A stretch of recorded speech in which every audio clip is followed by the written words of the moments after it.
Are you interested in a walkthrough of how to find, download, size, and print graphics for card making from Creative Fabrica? Hi, I'm Jess from jesscrafts.com, and I'm here to help you make the most of your crafty supplies and time. So let's get started. I love to use printed images from Creative Fabrica in my card making. It can save a bunch of time. You can find the perfect image for your project. You can print as many as you want, and you can skip the coloring phase if you'd like. I'll add some tutorials in the video description that feature images from Creative Fabrica so you can see them in action. Also, I'm a Creative Fabrica affiliate, so I appreciate you clicking the link in the video description to support me at no extra cost to you while getting your cute images. This tutorial will also be available as a blog post, so you can read over the information and won't need to rewind multiple times for me to repeat directions. I've also written most of the directions on the images so you can pause the video and read them. The images with written directions will also be part of the blog post. To get started, you need to navigate to creativefabrica.com. Make it easy for yourself and help me out by just clicking the affiliate link below. Once you're there, you can choose many crafty options, from fonts to SVGs to embroidery designs. But today I'm going to focus on printing images for use in card making, so you'll want to search within the graphics category. Let's give it a try for free today by going to the freebies option at the top right, which will give you a drop-down menu. Choose Free Graphics. Scroll through the many free options until you find something you like. For this tutorial, I chose Watercolor Frozen Sweets by Valen Mellon? I'm not sure how to say it. These will make some cute winter cards. When you click the design, it will open the page for this specific design. There should be a large green download button for freebies.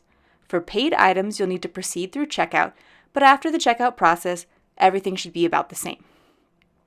At this point in the tutorial, you will see I've started to block out sections of images to protect my privacy and the intellectual property of the designer of these images.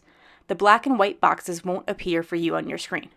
Also, I only have a Mac operating system, so things will look very slightly different for you if you have a PC, but the options will be similar. Once you click download, it should give you the ability to pick a place to save your files. If it doesn't, you probably have a default folder chosen, and it's likely called Downloads. You should be able to find the Downloads folder on your computer by opening Finder on a Mac or My Computer/this PC on Windows. If you're having trouble, do a web search for Find My Downloads on Mac or Find My Downloads on Windows, and you should be able to get an answer.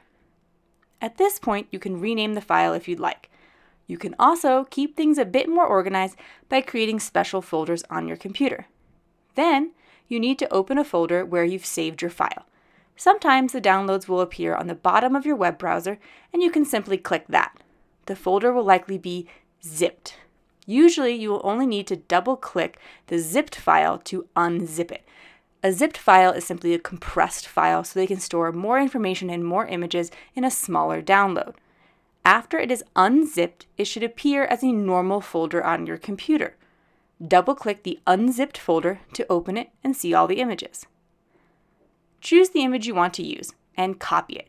You can copy it by using the Mac Command-C shortcut or the Windows Control-C shortcut. You can also use a Windows right-click or a Mac double-click to open a menu and then choose Copy. Next, you will need a word processing document. No matter what system you use, you can open a Google Doc by navigating to docs.google.com on your web browser. You can also use Word on Windows or Pages on Mac. Once you have a blank document, you can paste your image. You will likely want to resize your image. Drag the corners of the image to resize the image. Use the rulers on the edges of the document to get an idea of what size it will be as it's printed out. In this example, you can see my image is about 2 inches wide by 4 inches tall. This will be a great size for most cards. Now I can copy this resized image and paste as many as I want to fill my page. I can also add additional images to the document until my page is full, and once the page is full, you can print it.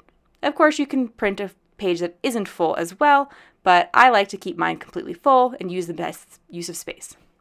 You can go to the File option at the top of the page and navigate down to the Print option. You will need a color printer to print your images. I have an Epson EcoTank 8500 that I've been very happy with, and I will link that down below. If you don't have a color printer, many community libraries and office supply stores will. You may not be able to print on cardstock at the library though, but most office supply or print shops should offer that option. I use Pen & Gear 110-pound index cardstock purchased from Walmart, but you'll need to find out what works best for your printer. You may also need to change your printer settings to accommodate the thicker cardstock. I hope you found this tutorial helpful and were able to successfully download and print some images to use on your cards. If you have any further questions, please feel free to ask in the comments, and I'll do my best to answer as time allows. If you found this video inspiring, here's a link to another video where I use the images in a completed creation.